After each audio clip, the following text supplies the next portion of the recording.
Jean-Louis Mas, bonjour. Bonjour. Vous êtes neurologue à l'hôpital Sainte-Anne à Paris, très impliqué dans de très nombreux essais et en particulier sur la pathologie carotidienne.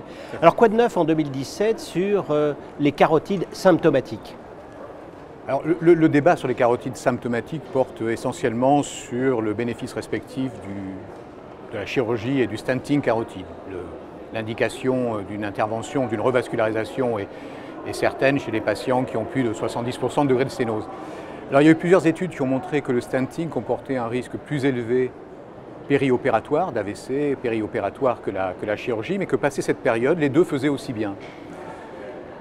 Mais globalement, la chirurgie reste le traitement de référence de ces sténoses.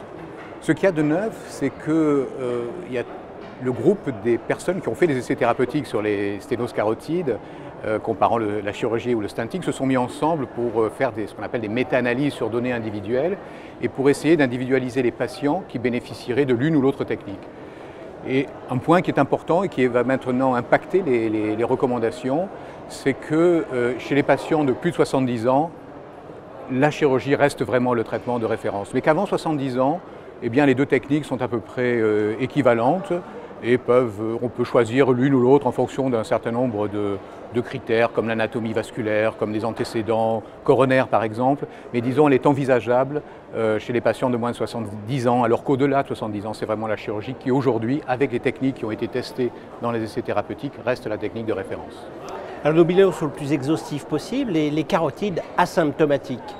Alors là, le problème est un petit peu différent parce qu'on a maintenant des données montrant, pour les patients qui ont des sténoses carotides asymptomatiques, mais pour les patients vasculaires en général, que les traitements médicaux que l'on utilise aujourd'hui, les antiplaquettaires, les statines, les antihypertenseurs, l'arrêt du tabac, enfin la prévention vasculaire est terriblement efficace lorsqu'elle est optimale.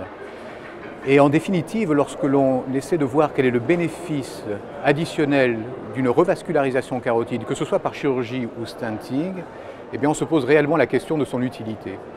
Et d'ailleurs, il y a plusieurs essais thérapeutiques qui sont repartis, si j'ose dire, pour tester la revascularisation carotide par rapport au traitement médical optimal, seul, chez des patients donc, qui ont une sténose carotide asymptomatique.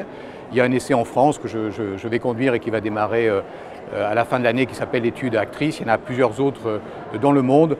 En attendant, ce que l'on peut dire donner comme recommandation pour ces patients, c'est qu'on peut discuter d'intervention chez les patients qui ont une espérance de vie suffisamment longue, d'au moins 5 ans, et en utilisant un certain nombre de marqueurs de haut risque d'infarctus cérébral dans le territoire d'une sténose carotide, que l'on peut évaluer par l'intermédiaire du Doppler ou bien de l'IRM de la plaque. Et chez les patients qui sont parfaitement bien informés des risques et bénéfices des deux stratégies thérapeutiques. Je crois que c'est assez clair. En tout cas, il est important d'avoir des relations avec les médecins de proximité, en particulier le médecin traitant. Oui, et cela soulève aussi l'intérêt de la consultation post-AVC qui est mise en place dans nos services actuellement. Tout à fait, c'est très important. Merci beaucoup Jean-Louis. Merci.